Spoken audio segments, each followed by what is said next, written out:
саламатсыздар. Менин эл мурас долбоорунун көрүүчүлөрү, биз өткөнгү көрсөтүүбүздө Ахматалиев Абдулжан академик менен жакшы баарлашып, биз Айтматовду баштаган бойдон калып калганбыз. Эми ошонун улантысына көңүл буруңуздар. Эми ошентип өткөндө биз Айтматовдун Болгариядан табылган чыгармасын баштаган бойдон токтоп калганбыз. Мына ушул жөнүндө, мисалы, көп эле чыгармачыл адамдарда болот.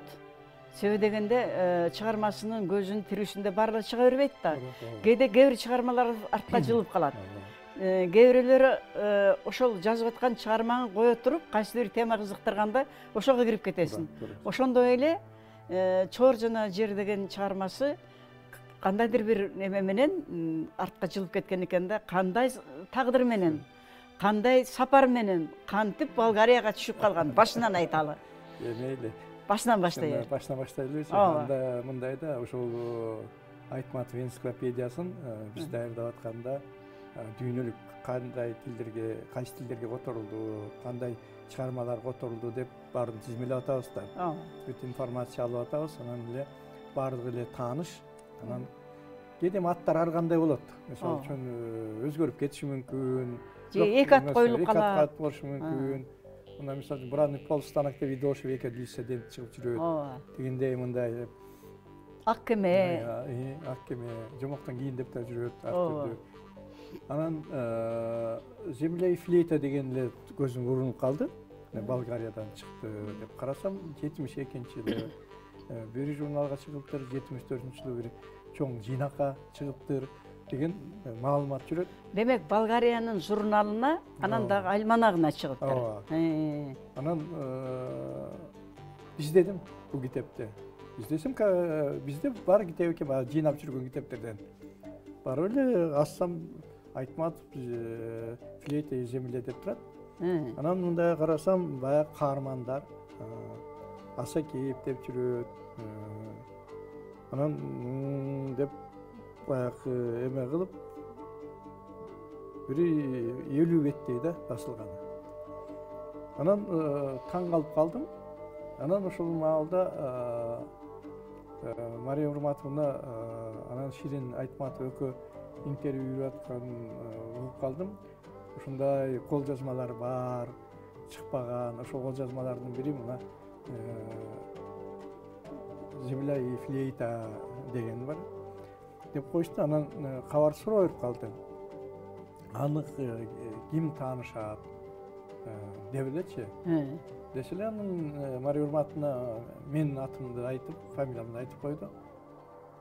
А мен мурун даабай аткам. Сураштын өзү кандай болот депчи. Анан бир 3-4 күндөн кийин бардым. Эжеге барып, эже ушундай сиз өзүңүз айтыпсыз, кабар интервьюда ушу Ахматалиев таанышса болот деп мен ошо таанышайын деп келдим десем, эже берди. Эми 3-4 папка турат. Ар түрдүү экен. Мына кол жазмалар деди. Анан мен эми аларга көп кызыккан жокмун, өзү айткан чыгармага алып, анан айтты, бир 3 саат ичинде таанышып чык деди. Ошол эле үйдөн. Үйдөн, мен бир жака кетет элем деди. Анан айттым, үйгө алып барып кененирээк таанышсам болот эле десем, жок, бул кол жазмалар чыкпасын деди. Анан ошол жерде отуруп алып, анан эже аябай 140 беттин тегерегенде экен.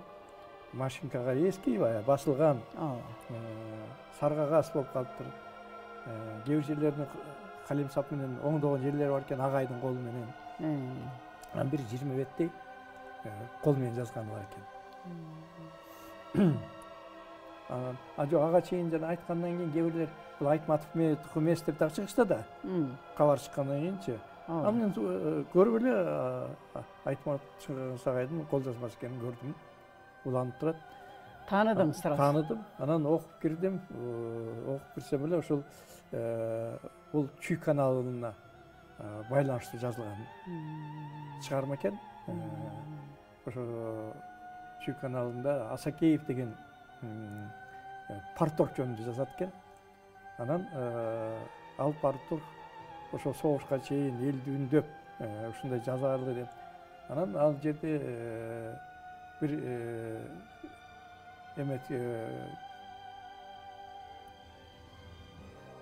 балерина эмес, балеринаны да аткарган, анан кийин тиги операнын ырчы катарында бир Казакстандан келген каарман бар экен. Ошо эмелерге, эмгекчилерге ырдап берип Казакстан делегациясы менен келген. Анан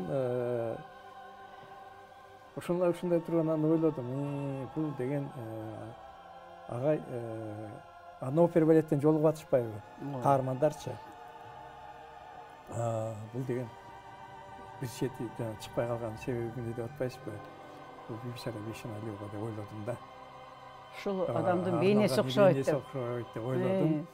Анан экинчиден чыкпай калганын себеби ошол мезгилдеги ситуацияны карадым да.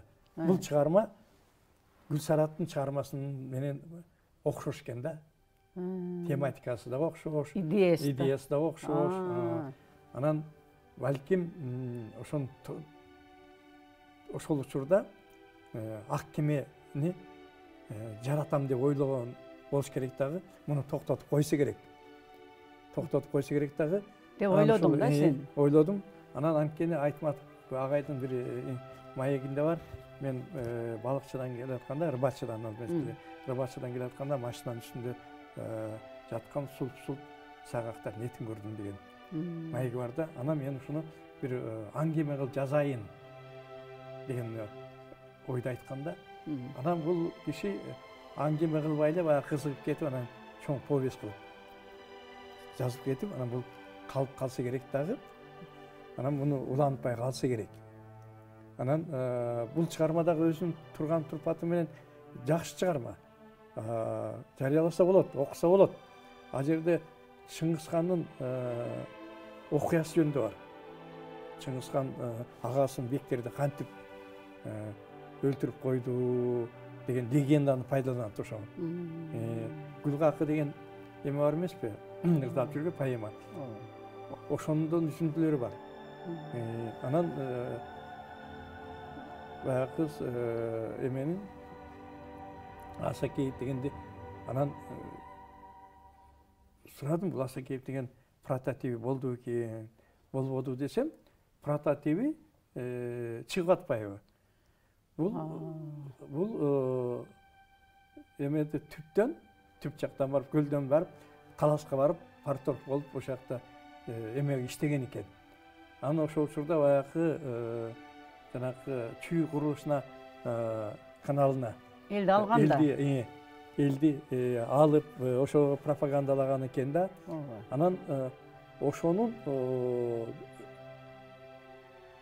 угулун мен макала жарыяладым да, ошентип Асакеев деген деп эметсем, келбедиби мага. Фамилиясы дагы окшош бекен, ошондой эле берген бекен. Ошондой, анан Асакеев деп ошол эле ойжома бериптир.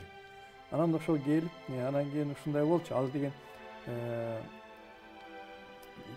мынтип айтты, 1969-жылы дейт, ошо 70-жылдарда Чыңгыз агай дейт, интервью берген дейт радиого. Ошо радиодо мен ушул советтик партиялык кызматкер Асакеев жөнүндө жазып атам деп айткан дейт. Ошондой болгон экен да. Анан аны карабайсызбы, баардыгы далма-дал келип атпайбы? Анан ал кишинин сүрөтүн тартып, аны эметип туруп, анан мынакей бул киши прототипин таап берди, анан кийин газетага жазып, анан ушундай эме болду да. Анан бул чыгарманы айтып эле атабыз, жарык көргөзүп коюш керек деп. Эми ошол чыгарма каякта, колуңа тийдиби? Жок, ал чыгарма эмеде эле, агайдын үйүндө эле. Архивинде эле. Эми аны уруксат берсе, аны которуп туруп кыргызча, орусча чыгарсаңар болот да. Эми таң калыштуусу ошол болуп атпайбы? Орусча дагы чыккан эмес. Кыргызча дагы чыккан эмес. Кызык эми. Бул чыгарманын тагдыры адам тагдырындай эле болот да. Дароо эле ошо болгар тилине берип койгон окшойт. Агайчы. Орысша берсе керек да? Орысша берсе керек, анан ала которуп чыгарган экен. Кызык, Эми ошол немеде келечекте планыңда барбы ошону чыгарыш? Биз да окуйбузбу? Эми буюрса мен муну тилек чыгарам деген ою болду. Ооба. Мураталиев. Мураталиев чыгарам дешти. Андан тышкары Дружба народов журнал чыгарабыз деп сурады, бирок ошол мезгилде эмнегедир үй бүлөсү кол жазманы берген эмес да. Анан жакында агайдын көп кол жазмасы бар экен. Жакында чыкпады, Алтын жана кар деп бир аңгемеси чыкты. Ошо Кумтөргө байланыштуу экен. Менин маегимде да ошо 2006-жылдары экөөбүз сүйлөшүп отурганды да мен жазып койгон экенмин күндөлүгүмө. Ошо ана маегиме да берген экенмин, Айтматов дагы кандай ишти жазган ата тоолор кулагандан кийин дегенде мен ошо Алтын жана кар деген темада бир аңгеме жазган атыкты деп айткан. Анан ошо чыкты, ага дагы мен өзүмдүн пикиримди жаздым, орусча, кыргызча макалам чыкты. Анан эми балдасы менен, үй бүлөсү менен азыр сүйлөшөбүз го, эми чыгарып коюш керек. Бул деген эми окурмандар үчүн керек деп ойлойм. Мана буюрса окуп каласыздар го. Ооба, чыгарып коюш керек. Бул деген кыргыз үчүн керек, деги эле баарыбызга керек да. Айтматовдун дагы эмнеси калды, кандай дагы мурастары, кандай дагы кенч калды, кандай алтындары калды деп ойлойбуз да. Эми Абдулдажан, сен ушул Айтматовдун каза болгонго чейин, акыркы мезгилине чейин чогуу жүрдүң, чогуу командировкаларга бардыңар, сүрөттөрүңө караганда Франция деги эле барбаган жериңер калбаптыр. Ошол сен Айтматовду аябай даңызалагандын эң негизгисисиң да. Сен ошо Айтматов ааламына кантип кабылып калдың? Ааламы деп эле айтайынчы. Себеби дегенде биз деле бардыгыбыз, кыргыздын китеп окурмандарынын бардыгы Айтматовду өзүнүн менин Айтматовым деп таанып, өзүнчө тааныйт да. Сен кантип таанып, кантип келип калдың? Мен эми ошо өткөнкү сиз менин маектешүүдө айттым го, ошо окуп жүргөндө Самар Давлетов деген агайым ошол курстук иш, анан дипломдук иш берип калды. Айтматовдун чыгармаларында көркөмсүз каражаттар, метафораны салыштыруу деп, анан ошого кызыгып кеттим да. Ошону жазып атканда мен түшүмө көп кирди эже. Көп кирди да. Анан ал кишини кайдан газетадан көрөсүз, кээде телевидениеде аз көрчүбүз да. Көбүнчө чет мамлекет болчу. Анан мен Ош ведомствосуна иштеп кетип калдым. Ошо боюнча мен ойлодум, эми курстук иш, дипломдук иш, ал эл агартууга бердим, жарыяланды, жакшы кабыл алынды. Агайлар дагы жакшы ойлорун айтышты. Дипломдук ишти жарыялаган ал мезгилде эме болчу. Жок эле болчу да. Анан мага мындай бир эме пайда болду да, бир жаза ала турбаймынбы деп. Ишеним пайда болду. Бирок Ош ведомствосунда иштеп калдым 1 жыл. Ал учурда методика боюнча сабак берип калдым, тил боюнча сабак берип калдым. Анан кайта Бишкекке келгенде Улуттук илимдер академиясында кызматка орношуп калдым. Анан тема алууга туура келди. Анан теманы издеш үчүн мен Чернышевскийге бардым. Анан барып картотекалардан карап көрсөм, ушул эмелер бар экен. Олеж Кончар жөнүндө жазгандар, эмелер Толстой жөнүндө жазган, Достоевскийлер жөнүндөлөр бар экен. Карап отуруп анан баягы ойлодум, мен Айтматов жөнүндө жазып жүрбөдүм беле. Анан ушул жөнүндө кандай кылсам деп, анан кыргыз-казак адай байланышын өнүктүрүүдө Чыңгыз Айтматовдун ролу деген тема бар экен. Жок, ошону таптым да. Өзүм оюма келди да. Башка поляк менен украиналардын байланышы, грузиндер менен орустардын байланышы дегендер бар экен да. Ал мен ошентип ойлоп туруп, анан Чыңгыз Айтматов, анан кыргыз-казак адай байланышын өнүктүрүү ролу деп, анткени Ауез менен жакын болгон деген ой кетти. Деги эле бизге жакын, тектеш тил, тектеш деп анан ошондой келип, анан Абдыкадыр Садыкович директор эле келип айтсам, ал киши болуптур деди. Анан мен эмен бөлүм башчым Салжан Жигитов болчу. Ага айтсам, дагы айтты, туура казактар менен жөнүндө, казактар жөнүндө да көп жазып атат. Ушуну ала бер деди. Анан ошентип Айтматовго кирип кеттим да. Анан кирип кеткен учурларда Казакстанга бардым 79-жылы. Барып, анан Олжас Сүлейменов, Абдыжан Нурпейисов, Қалтай Мухамеджанов, Зейнулла Кабдуолов деген көп жазуучулар менен таанышып, алардан маек алып, Айтматтын чыгармалары менен кандай кабыл алат, кандай баалайт, алар көп эле жаза бербейт да. Деп анан мен анкета жасап алып бардым, Абишке Килбаевга чейин. Анан барып анан ошол жерден жана Қалтай Мухамеджановго жолугуп, ал Фудзиямада Кадыр түн дегенди авторлаш эмеспи? Бирге жазышкан. Коюлуп аткан, аябай коюлуп аткан. Америкада, Европада коюлуп аткан. Анан ал киши экөөбүз маек кылдык. Бул сиз айткандай, бул идея кайдан жаралды? Драманы жазган. Кантип жаздыңардар? Мен дагы ошо сиз сыяктуу маек алдым. Десем, анан айтып берди. Экөөбүз Алматанын түнүндө болдук, биякта болдук, көлдө болдук, Москвада болдук. Деп анан баарын жазып келип, анан кийин анан өзүмдүн Фудзияма Кадыр түндү эме кылып, колтонго жазып, макала жазып, анан маекти кошо бердим да. Анан көп эле сурайт. Айтматовду көрдүң белең? Айтматовго салам айтып кой деп эле аралашып жүргөндөйчү. Анан таң калдым, намыстандым, чын эле уш Кыргызстанда жүрүпбүз. Көрө албайбызбы деп. Анан издеп бардым. Ачыгын айтайын, ошо газетага чыкты, Советтик Кыргызстанга. Газетаны алып издеп барып, анан жок экен. Жай мезгил болчу, анан таштап кеттим. Анан ошол жылдын 80-жыл болчу бул.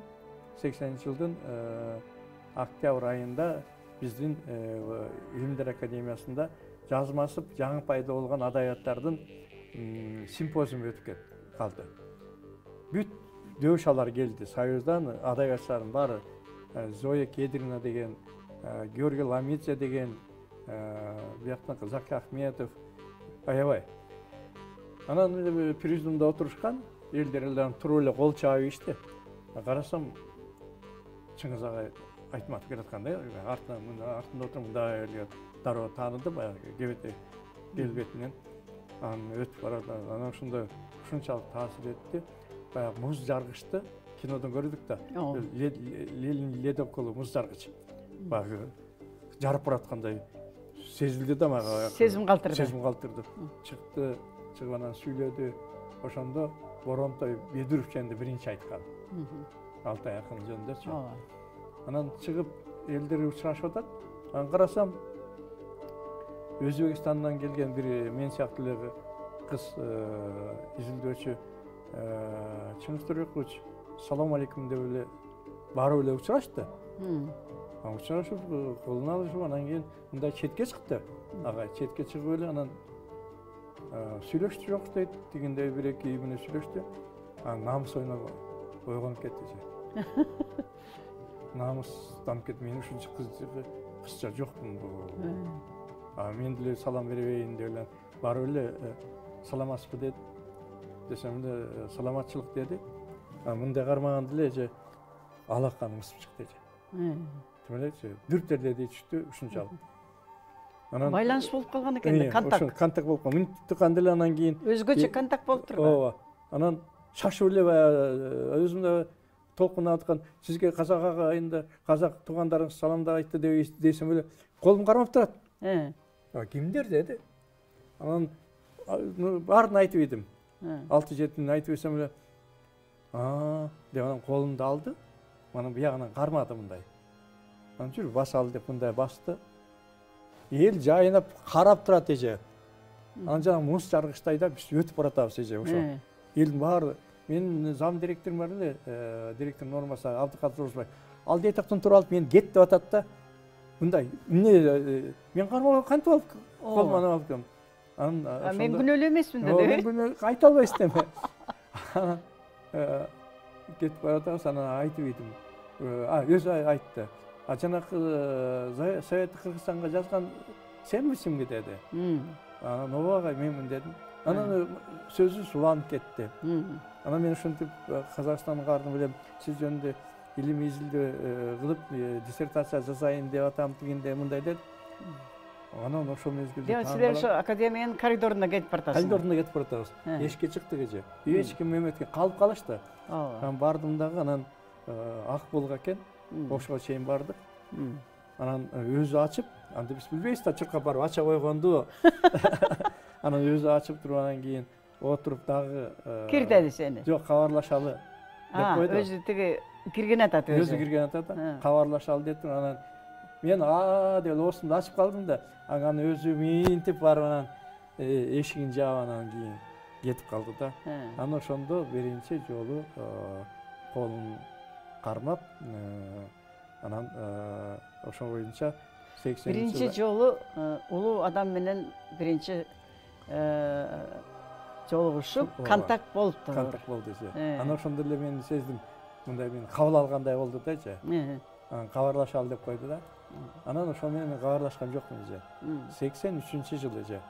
83-жылы Кылым карытар бир күн деген чыгармасына Андроповдун заманы болчу же. Өзүңүз билесиз. Анан ошондо баягы мезгил өзгөрүп катуу болуп, тартип катуу болгон учурда анан бул чыгарма мамлекет сыйлык алды да. Анан кечимде кетип барасам, октябрь айларында болчу, 83-жылы же. Кетип барасам, свет эмес, жарыгы күйүп туруптур кабинеттин, Дом кинодо. Анан кирсем, Аскар Секимов деген бала бар эле. Дом кинодо директор болуп калды. Билем. Анан алып калды, айтып калды, ага келгем, ошого атайын ошого баргам. Анан эмне агайдын эмеси кабинети эмет турат го. Күйүп турат го десем, айтып бар, эмне кирип чыкпайсың деп койду. Анан баягы кабарлашып тур деген эсиме келди дагы. Анан Ира деген билесиз? Секретарь, аябай жакшы кыз эле. Ага барып айтсам, ал азыр кирип сурап көрөйүн деди. Анан бир 10 мүнөттөн кийин кириңиз деди. 10 мүнөттөн кирип эле. Кызыгуу да жөн элечи, эч кандай эме жок же, кызыгуу. Эч кандай маселе жок. Маселе жок. Анан кирип эле анан кирдим, мында отурган экен. Мындай бир китебим чыгарып бер, үй бер деген маселе жок. Жок эже. Анан кирип эле саламатсызбы, мамлекет СССР мамлекет сыйлыгына татыктуу болушуңуз менен деди. Дедим да. Десем, рахмат деди. Анан туруп эле Кыргызстандан чыккан Идольше Веке Делище деген эмени алды. Китепти алды. Анан колтамга жазды. Атыңыз сурадыбы? Жок, сураган жок эже. Тиги эмеде газета боюнча чеже. Эметкен экен. Ал мен эмне деп жазат деп атам да эме. Анан Кыргыздын зээндүү жигиттердин бири Абылжанга деп, Абылжан эмес, Абылжанга деп кол коюп коюптур. Алдым. Анан бул боюнча мен макал жаздым эле агай деп дагы айттым. Кылым карытар бир узак созулган күн деп. Десем айтты, мына ошентип аташ керек. Башкача атабаш керек. Кылымдан да узак созулган күн деш керек деди. Анан эмне сөзүбүз бүтүп калды. Анан менде да баягы жаштыгым агай мен дагы сыйлык алдым эмне айтып идим. Анан ал киши отур деди. Эмне сыйлык алдың эле анда сен? Ленин комсомол сыйлыгын алдым. Анан отур деди. Анан кайсыга эмнеге алдың деди. Анан Чыңгыз Айтматов жана Кыргыз казак адабий байланыш деген монографиям чыкты. Ошого алдым десем, деп мындай кичине эме болду да. Поддержка мындай колдоо кылды да. Анан сөзүбүз бүтүп калды эже. Мен айтам деп өзүм бушайман деп. Чыңгыз агай үйгө келип чай ичип кетпейсизби дедим. Деп өзүм эмне деп айтатымды өзүм шок болуп калдым да. Кантип чыгып кеткенин билбей калдым да. Десем карап турду. Мында карап турду. Караган сайын мен жерди карайм. Улам башты көтөрсөм эле карап турат. Эмне деп айтат, кандай деп ойлоп атат, жигит деп айтып атабы деп. Анан айлыгың канча деди. Айлыгым 112 сом. Кимдер менен турасың деди. Апам менен турам, менин Москвада деди. Деди баягы пауза көп эже. Демек кылым өтүп атат. Неме уланбайт атат, жакшы сөз. Уланбайт, кылым карттар бир күндө болуп атат мен үчүнчү. Анан мен чакырсаң 70 сомдо кетет да деди. Анан канча жашайсың деди. Ай, жашайбыз деп эле мынтип атам да. Мен чакырсаң 70 сом кетет да дейби. Ошентип айтты. Анан кетет агай, тигиндей мындай баары эле жетиштүү деп атам. Анан десем, анан кайда турасың деди. Анан бул шаарда 3 комнат бөлмөдө апам экөөбүз турабыз дедим. Телефон барбы деди. Бар дедим. Анан ойлонуп тургандан кийин телефонуңду жазып койчу деди. Анан кагаз берди, жаздым. Анан качан чыгарып атасың деди.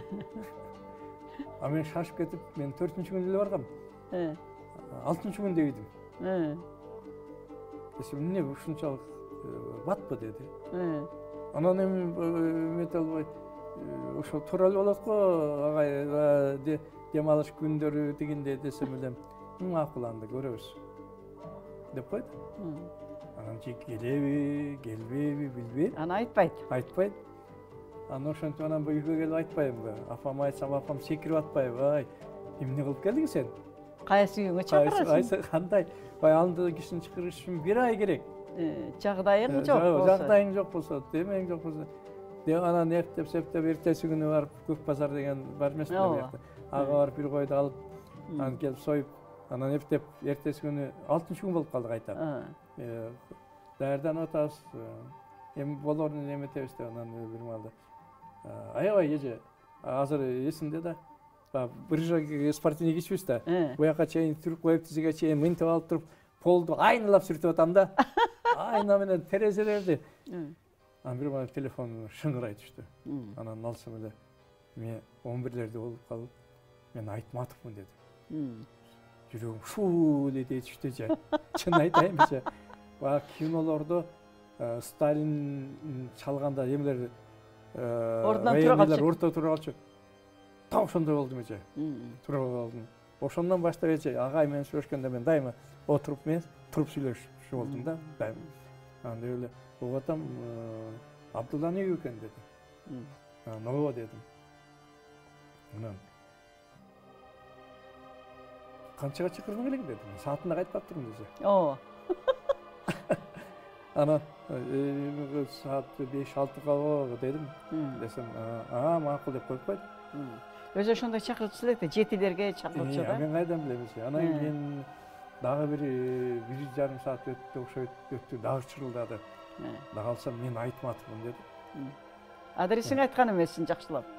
Айткан эмесмин. Анан мынтип айтты. Бара албай калдык го деди. Бара албай калдык го Ширин деген кызым 40 градус болуп атат. Таштап кетип үйгөнгө деди. Ошондо эже оозума бир сөздү Кудай таалам салбайт эже. Сизге арналып мал союлуп калды эле деди. Өмүрүмдө андай биз атеист болуп өстүк да эже. Ооба. Өмүрүмдө андай сөздү мен ойлоп таппайт болчумун. Сүйлөгөн да эмессиң. Сүйлөгөн да эмесмин эже. Мал союлуп сизге арналып деген. Деп койдуң, дедиң. Чоң бир аксакал айткандай эле бир. Менде андай жаш учурда кайда эже десем эле тыным болду дагы. Андай болсо барыш керек деди. Анан телефон коюп койду. Анан дагы дагы 1-2 саат өтүп дагы телефон чыгырып, дагы чыкса дагы мен айтмадым деди. Анан мен дедим. Сен экөөбүз эмне тиктешип эле отура беребиз. Дагы кимдер бар деди. Мен вообще оюмда баягы ойгон эмес.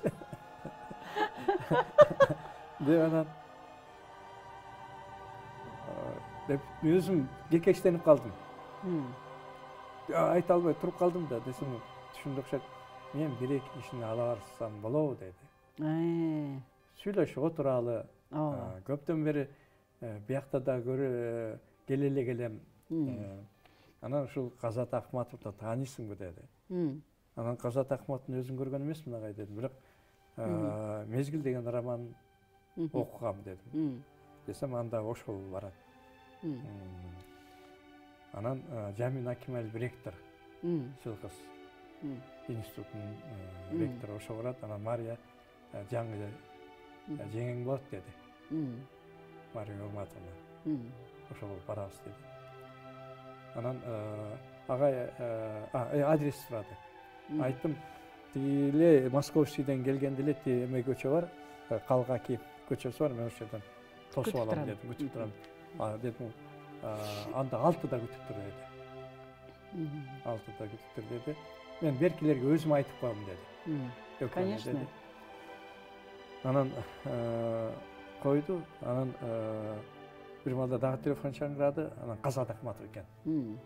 Анан ошол телефондон менде Чыңгыз Төрөкулович айтты эле, анан кандай тапса болот үйүңдү деди. Мен айттым, бир 6-да 10 мүнөт эрте чыгам. Сиз эметиңиз, ошол жерге келиңиз, Калгакиев менен Московскийде. Анан көбүк болчу биздики. Окшош үйлөр көп. Дедим, анан макул деди. Эмени Жамин Акималиевди десем, аны айтматы өзү ала келмей болду деди. Анан 6 болгондон кийин неже мен мону көйнөкчө жүргөн экенмин. Кар лапылдатып жаап аткан эже. Ошону чыгып кетиптирмин эже. Бүгүн мен жанагы маңдайым болгондой. Мына сиз да айтпатты качет аны. Айтпатты тосолгандай тосолдук, сизге рахмат эже. Анан ошодон чуркап кетиптирмин. Анан кайта киргенге уже эме жок. Арка кайтканга убакыт жок эже. Аңчы Казат Акматовго жолугуп калдым. Казат Акматов менен тааныштым. Анан Казат Акматов айтты, мен сен атаң менен чогуу окугам деди. Амантар Акматов менен чогуу окугам. Бирге окушкан курсташтар. Апаңды дагы жакшы тааныйм, билем деди. Анан жакшы сүйлөшүп аңчак Чыңгыз агай келди. Ал тиги киши жөө келди. Анан алдына түшүп алып эже балпактап чуркап баратпайбы? Алар Волга менен келе атпайбы? Анан киргенде кийин айтпады эже. Мына эмени депчи, биринчиден жаштык деди. Экинчиден деди, тазалыгы деди да. Ошол чын ниети менен чакырганы көрүнүп атат. Ошо боюнча жүгүрүп чыгыптыр деди. Деп анан киргенде айтты, 1-2 саатта деди да. Отуралы деди. Анан кайда эже? Анан биринчи эле тосту сен сүйлө деди. Анда күткөн эмесмин мен эже. Күткөн эмесмин. Эмнеге чакырдың? Деди. Анан ошондо дагы бир ушунчалык сөз келди эже. Биринчиден куттуктадым сыйлыгын. Анан эме кылып куттуктап эметип анан айттым, сиз жөнүндө кыргыз окумуштуулары Кеңешбек Асаналиевден башка, Бобуловдон башка эме жазган жок, алар улуумундар. Бирок алар макала жазып, сын пикир жазышты, эме кылышты. Илимий жактан жаш окумуштуулар жаза элек. Анан ошол жаш окумуштуулар сиздин алдыңызда милдеттүүбүз, парызыбыз бар дедим. Эми ошол сөздү же мен Кудай оозго салып атат. Оозго салып ийди же. Туура сүйлөпсүң да. Максатың ошол болуп турат. Максатым ошол болуп тур. Бирок ал пландаштырган максат эмес. Мен кантип сүйлөйм дегенде мен ойлогон да эмесмин же. Деп анан ой жакшы болуп тур анда деп эле анан кийин кичине отурушту, бирдемелерден ишишти. Анан эже иним бар эле болот деген, анан ал аккордеон тартты. Анан ошентип анан кийин бир топко чейин 6-да келген 11-ге чейин отурушту эже. Улам эмеге чалып коет. Үйүнө. Кыз жакшы. Анда Мария Урматовна келдиби? Келди, Мария Урматовна келди. Анан минтип айтты. Мария эже минтип айтты. Тиги сен бардыгын бүтүргөндөн кийин эме деп айтты. Үйлөндүңбү деди Мария Урматовна. Анан жок десем, эме деп айтты. Сен азыр илимдин ишиңди бүтүрүп ал. Үйлөнө элек белең сен. Үйлөнө элек болчумун десе. Анан кийин калган кийин сен аяласаң мен жасагам, мен жардам бергем деп чыгат. Туура алып турсуң, кандидатыңды карап турсуң, мына комсомольский сыйлыгын алып турсуң деп. Анда докторский жазат деген ой деле анча жок болчу, жаңы эле болуп аткан учур. Ошентип анан жакшы отуруп кетишти же. Ошондон кийин эже эми сіздің сұрағыңыздан әметейін қызып алдым. 85 жылы эже сентябрдың 2-сінде институтта өпір-сыпыр болып қалыптыр. Ахмат Алиевте, Айтматов деп атады деп ойлайсыз. Мен кітапханаға кетіп қалғам. Анда директорға чалған екен ағай. Аны іздетіп атыр, анан бір малда түштен кейін келсем біле айтады.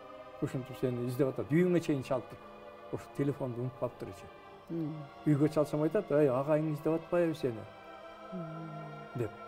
Анан үйгө бардым. Үйгө барып анан кийин телефон чалдым. Телефон чалсам, Чыңгыз агай экен. Анан айтты, "Эртең бир келип кетпейсиңби Домкиного?" деди.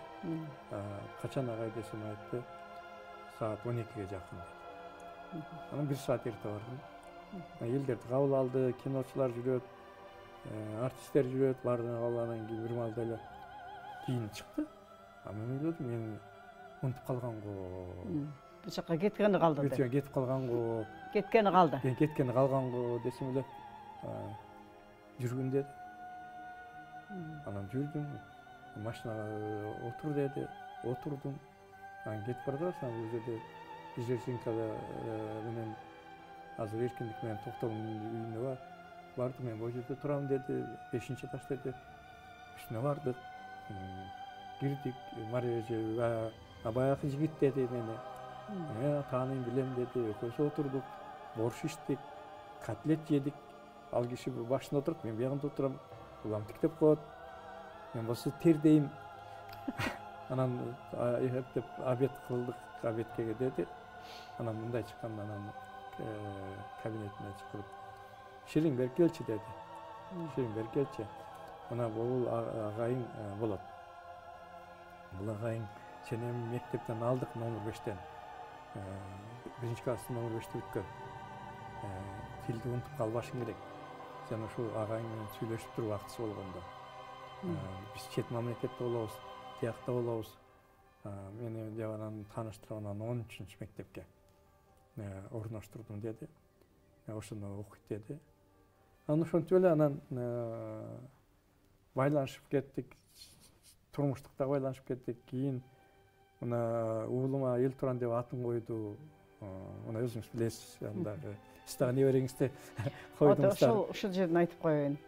Менин уулум маркум Улан Абдулжан Ахматалиевдин баласынын аты Эл Туран экен деп. Уулуу болсом Эл Туран деди. Анан эми ал качан уулду болот? Далёкий эме болуп эле жүргөнбүз. Бир маалда уулду болгондон кийин айтты. Анан эмне деп атын эсегиле аты даяр деди. Эл Туран деп. Азыр Эл Туран 24-кө чыкты. Азыр Москвада иштеп атат. Болсун. Ошо Чикемден келаткан. Көрдүңбү биздин кандай байланышыбыз бар? Анан мындай караганда биз бирибиз анча деле байланыш жок дейт. Бирок Айтматовдун жиби бизди мындай байландырып турат. Сенин балаңдын атын биз небереме коюп, неберем эржетип калды. Келиңиз айтып, сиз дагы айтып, чай ушинтип койдук. Үйлөндүрсөк чакырабыз сени. Буюрса. Той болгондо Кудай буйруса. Анан кийинки мезгилде көбү коюлуп кетти. Сиздерден угуп да, башкалар коюптур, бизден угуп башкалар коюптур. Анан ошентип, анан 3-4 жыл катарынан ошо унутпай 22 декабрь болду го. Өзүнүн 2 декабрь биякта болгондо бизди чакырат. Улундук болгондо өзү китебин жазып алып, китептер турат же. 2 жашар, 3 жашар, Эл Туранга чоңойгондо окуушун алып келип. Кийин агайды кээ бир учурларда машина жок болуп калганда эме ташып жүрдү да Эл Туранчы. Мына Айгерим мен да биздин 3 уул 1 кыз да, жалгыз кызыбыз да.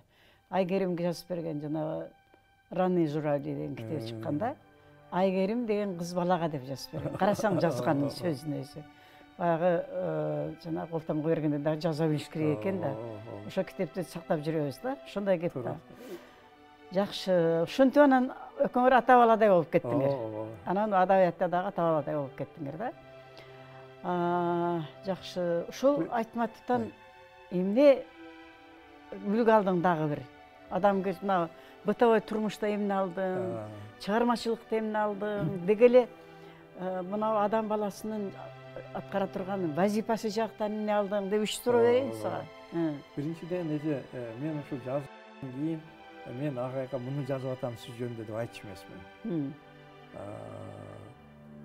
Биринчиденчи, анан мен чыккандан кийин, китептерим чыккандан кийин гана берчүмүн.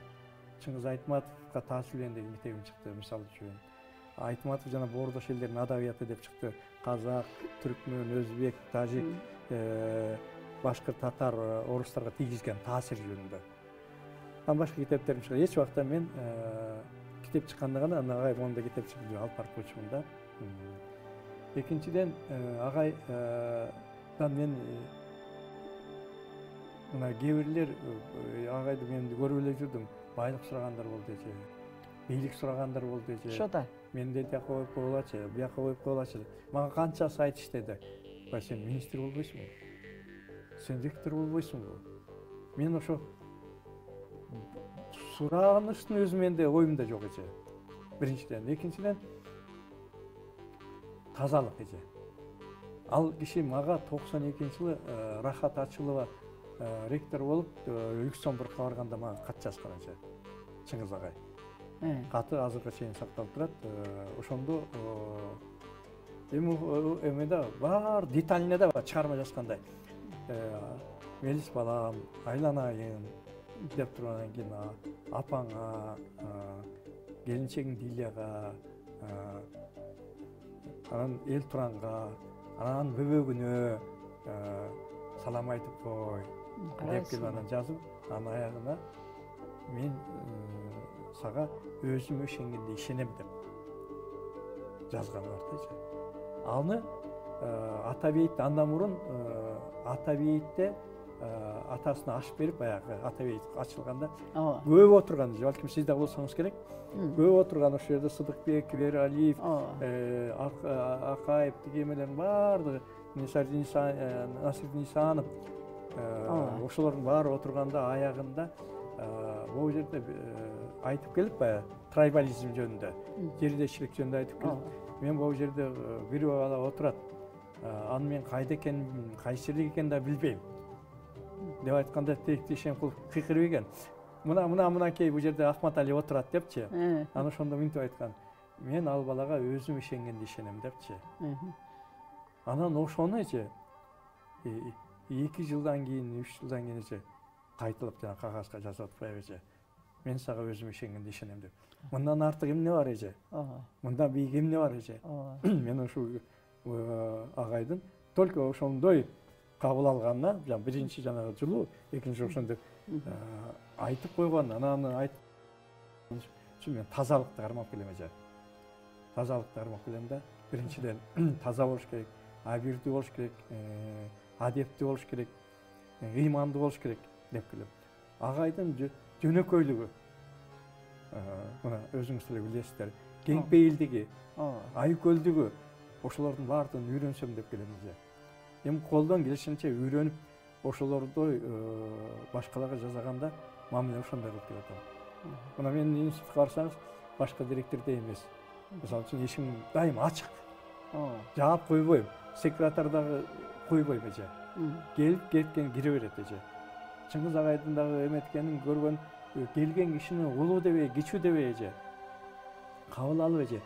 Керек болсо узатканда эме дарбазага чейин бар узатып, машинаң болсо машинасына түшүрүп, машинасы болбосо, бул машинага жеткирип кой деп Ормон деген шофердун өзүңүз билесиз. Аны жеткирип, мыкты болчу, барып жеткирип кой деп ошондой дайындап эме чудай же камкор болчу да. Анан отурам да жанында болуп калам. Анан ал иште эртең кел деп, анан дагы бирдеме дечмес эже. Болор дечү, болбосту болбойт дечү. Турмушта жардам берет да. Тиги жака айтат, бияка айтышы мүмкүн, телефон чалышы мүмкүн өзүнө. Мен да ошондой эже. Мен эртеңки күнгө калтыргым келбейт иштечи эже. Демек сен Айтматовдон бытовой жагында, адамгерчилик жактан үйрөнгөндөрүң, үйрөнөйүн деп үйрөнгөндөрүң да? Үйрөнүп келатам, дагы үйрөнөм. Албетте ошо боюнча эле калктан калышып болбойт.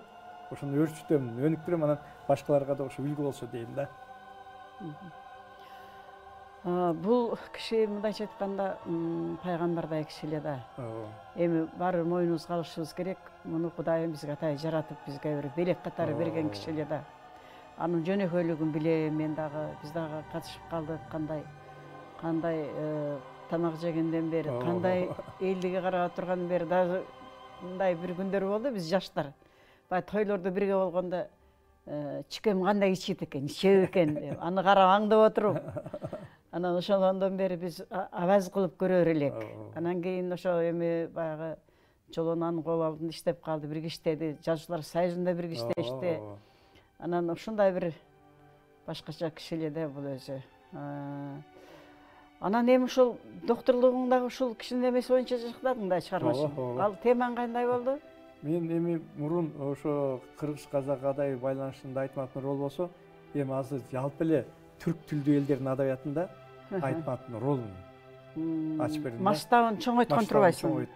Масштабын чоңойтуп, анан сен негизги түрк элдеринин адабият ноктосундагы Азербайжан кирди, Түркмен кирди, Өзбекстан кирди, Казакстандын кийинки материалдары кирди, татар кирди, башкыр кирди. Ошол анан башка дүйнөлүк адабият менен дагы салыштырууга туура келди. Анткени эмени жазып атат да,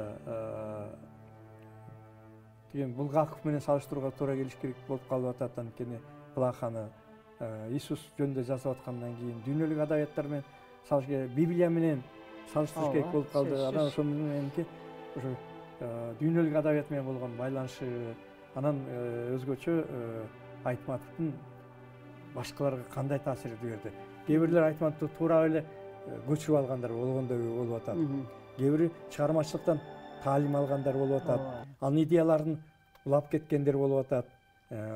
Образдарды жаратууда да кандай психологизмде кандай таасир этип атат Айтматов чыгармалары. Жөн эле мурун окуяларды угуп эле кете берчү да, каармандардын жан дүйнөлөрүн ачып берчү эмес да. Образ түзчү эмес, элестүүчү. Айтматовдун ар бир образы элестүү да. Монументалдуу, масштабтуу да. Кайсы каарманын албайлы эсте каларлык.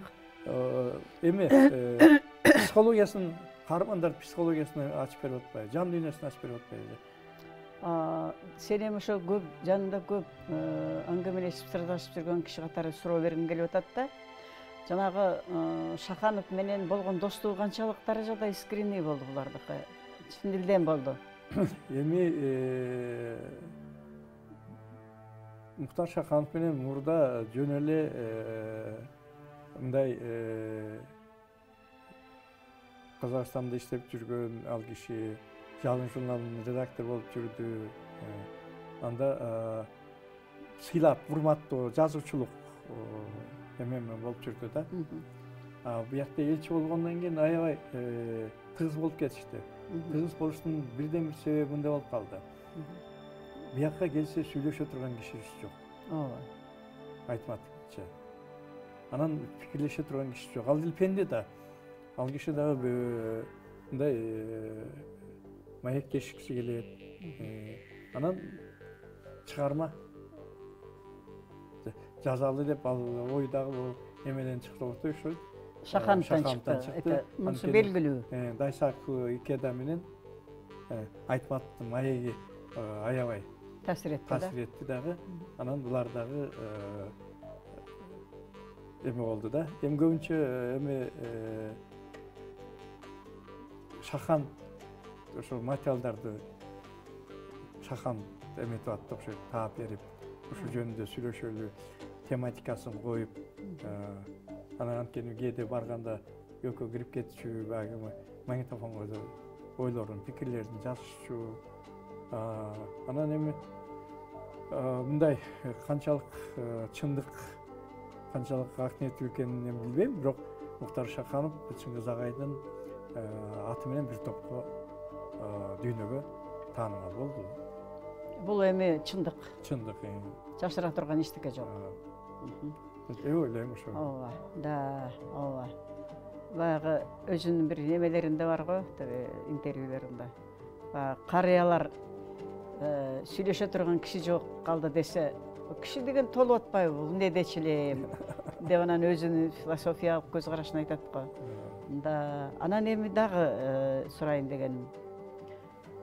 Улуулардын махабаты да улуу болот деп айтып жүрөбүз. Чын-чынына келгенде ошондой. Ушу сенин байкагычыңча Бүбүсаранын кусасы бул өмүрүнүн аягына чейин калдыбы деп ойлойсуңбу? Эми ошону байкадыңбы? Мен Айтматтын чыгармаларындагы Бүбүсара эженин образын жаздым эже. Ошол Гүлсарат повестинен баштап эле уланып келатат да. Өзгөчө Тавра Кассандрада дагы каарманы. Гүлсараттагы Бүйжандын образы. Бүйжандын образы. Бүйжандын Танабай менен жетпей калган образы. Бул ушунун дагы мен деле ойлойм да, бир ошол жерден бир жүрөктө калган бир нерсени берип койгон го деп, Сен ошентип ойлодуңбу? Параллель турат эже. Параллель турат ошочо. Анын аты деле Бүбүсара дегенди Бүйжан деп мындай эме кылып койгон. Ушундай бир таберик ат да. Ат да. Анан ошол жана Тавра Кассандрада эже Борк менен несинин ортосундагы жакшынакай мамилени да, бири билен мамиледе дагы ошо көрүнүп, жана өзүнүн маектериндеги сүйлөгөн сөздөрү менен ошол мезгилдеги анан Тавра Кассандрадагы эме кылсаңыз, текстологиясын алып келсеңиз, далма-дал келет десе. Келип турат да. Мына Бүбүсара менен биз тиги эмеге барып, Италияга барып, кемеге түшүп, анан ушундай музыканы уктук элек деген немелер бар да. Ооба, эсимде. Эсимде. Аны тиги Борк аркылуу айттырып атат. Борк аркылуу. Көрдүңүзбү, уже чыгармага киргизип атат да. Анан эмеде деле бар эмеспи, мынакей кылым каратар бир күндө дагы, мисалы үчүн Зарипанын образында дагы Бүбүсара Бешеналиеванын кандайдыр бир образы жатат да. Ал киши баягы ошонун баардыгын көбүнчө же мындай да, жазуучулар деле, акындар көбүнчө өзүнүн ички дүйнөсүн өрүмүн айтып алат. Жазуучулар деле ошондой да, образ калп барып башынан өткөндөрүн топтоштурат да, бир образга сиңирет десе. Мен ойлойм да, сен деле ошентип ойлосоң керек. Бул Бүбүсарага болгон кусалыгы суубай туруп кетти го дейм. Эми ал чын билбейм.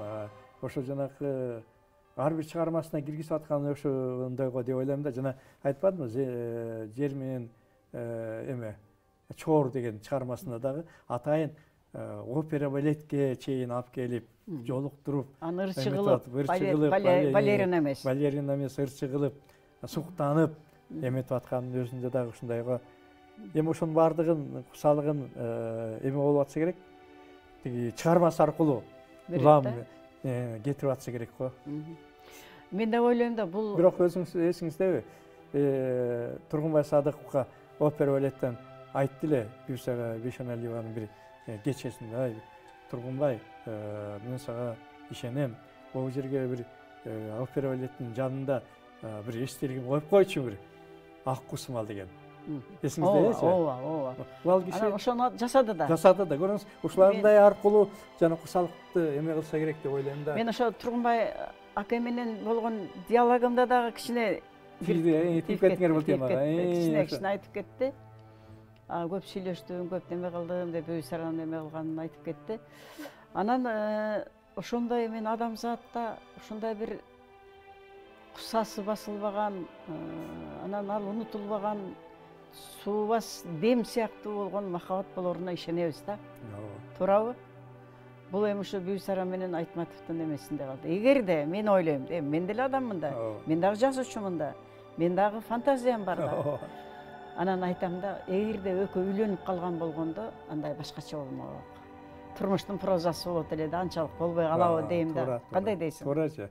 Эми күндөлүк турмуш деген жеп коет эже. Ар кандай болуп калышы мүмкүн болчу да. ушул мен ойлойм да, ушул чыгарманы Чыңгыз ага айтат го, бир чыгарма менен жазып өлүп кайта жаңы чыгарма менен тирилиш керек депчи. Ошондо баягы артында турган дем берген адамдар бар да.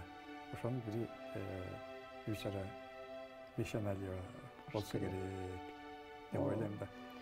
Мына кээ бирлерде мына кыргыздын ичинде сөздөр бар да, сен деле угасың, мен деле угабыз, элдин арасында жүргөндөн кийин Гүлсаранын бир арманы Чыңгызга чыкпай калган, ошону үйлөнгөнгө эме сунуш киргизген эмес деген. Мен ойлойм, ал туура эле кылган. Сунуш киргизгенби, киргизбегенби, ал маселенин негизи эмес. Негизи булардын эки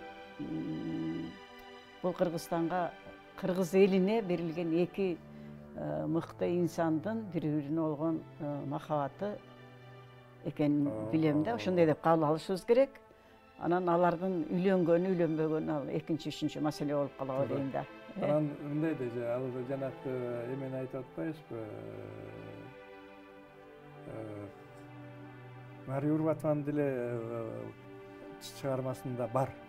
Барбы? Бар. Жанакы Раймал менен Бегимай деген кайдагы жаралган эже. Ошол мезгилде жаралган эже. Ооба. Анан мен Мария Урбатованын элесин ошол эмеден көрөм да, Бебижандан. Бебижан эмне эмеден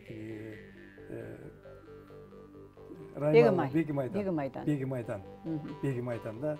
Ошол мезгилде булар чыгарма жаралып аткан болчу эже.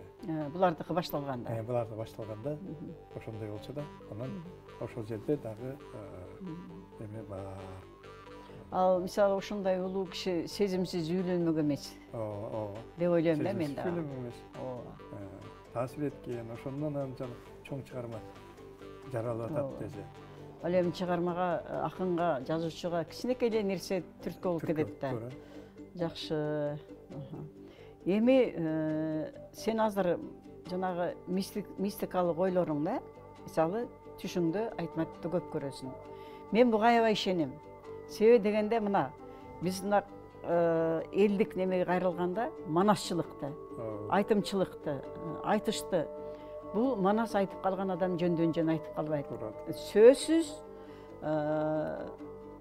манас түшүнө кирет, кандайдыр белги берет. Ошо белгиден улам. Ар бир манасчы, мына сен манасты жазып ошончо жасап атасың, сен менден жакшы билесиң. Баары бир белги болмоюнча, башка неме белги болмоюнча айтып кетиш кыйын.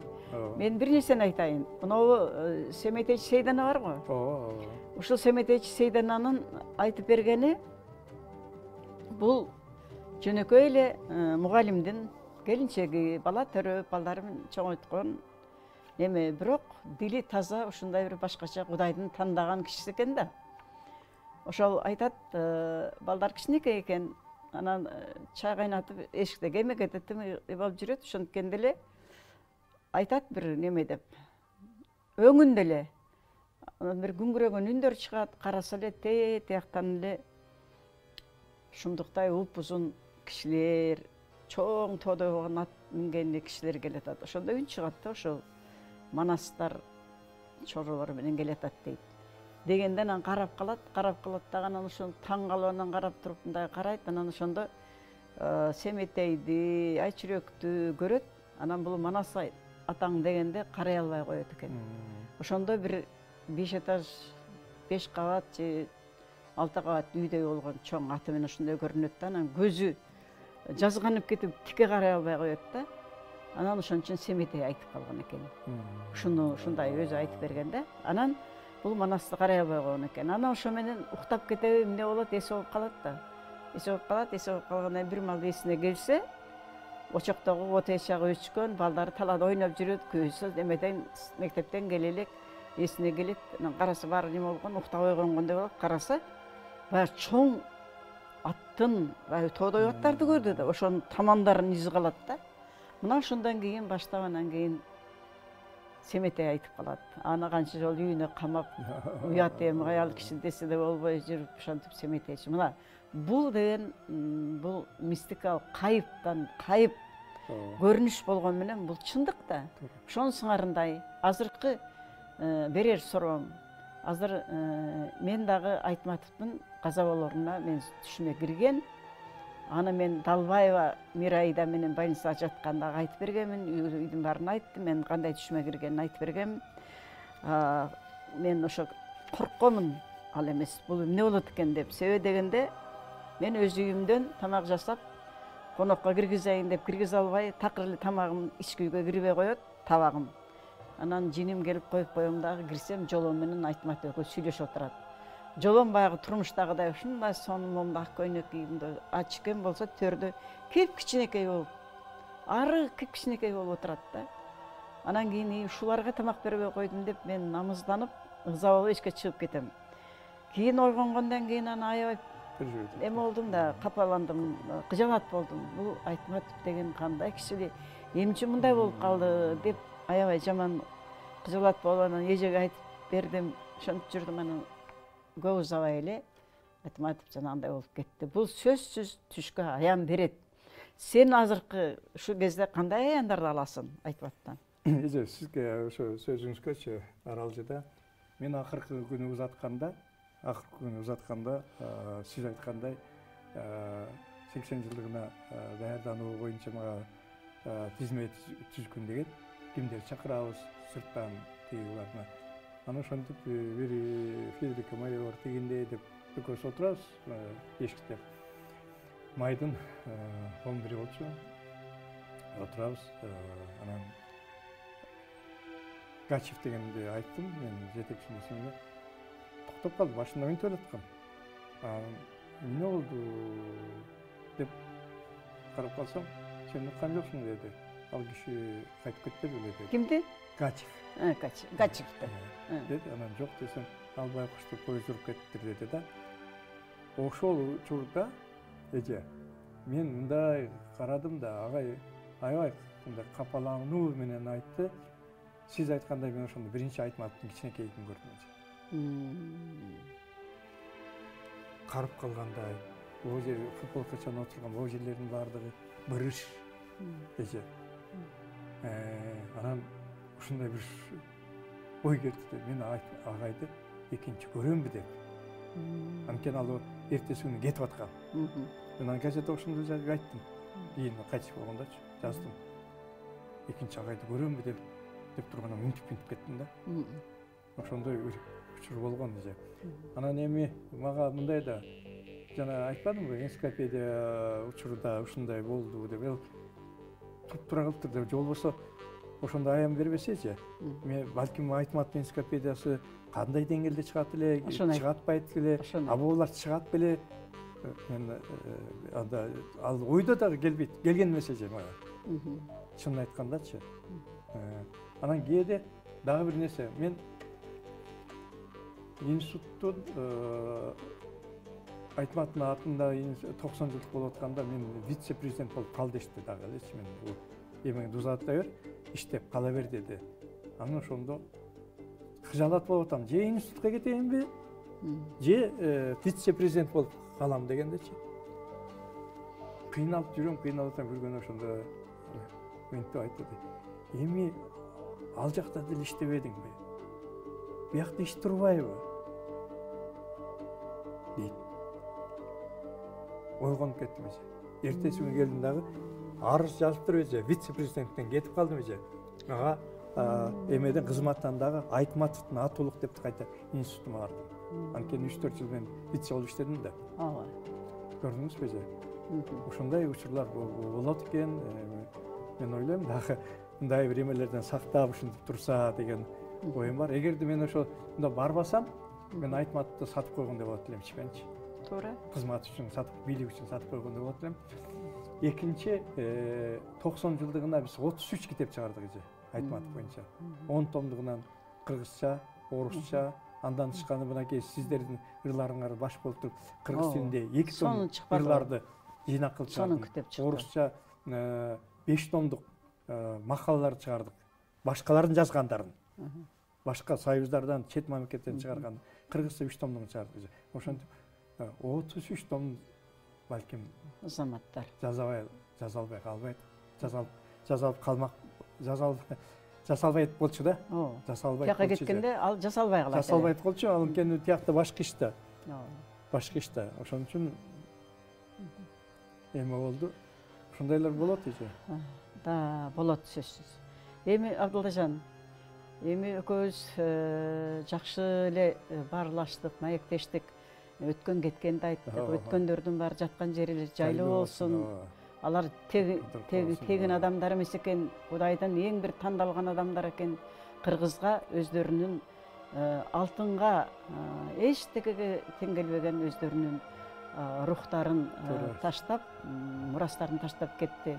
Сен дагы ошол Айтматовдун шарапаты менен, ошентип эле айтабыз, ошонун аурасы менен, ошол кишинин деңгээли менен, ошонун деңгээли менен сүйлөшүп, кошо жүргөндөн кийин көп нерсени жасады. Мындан бир жыл мурун жазуучулар союзуна барып калып атпайбы эже.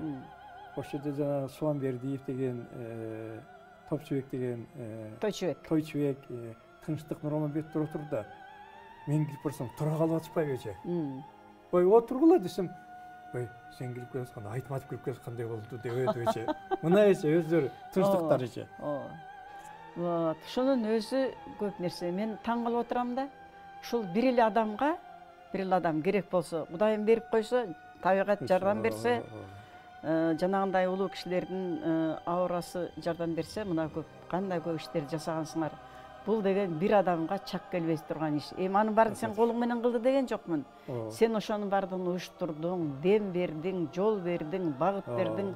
Ошончо Кыргыз үчүн чоң нерселер жасадыңар. Мына адабиятты, эл адабиятын баарын топтоп, манасты топтоп, бул чоң иш. Мен сага аябай ыраазымын. Ошондуктан эми мындан кийин дагы өмүрүң узун болсун. Кыла турган иштериң али көп. Сен жашсың, 60ка эми чыктың, айланайын, сен баласың да. Ошондуктан бүгүнкү экөөбүздүн курган өткөндөгү бүгүнкү маегибиз жакшы болду деп ойлойм. Сага чоң рахмат. Анда эмесем кайрадан экрандан жолукканга чейин аман болуңуздар.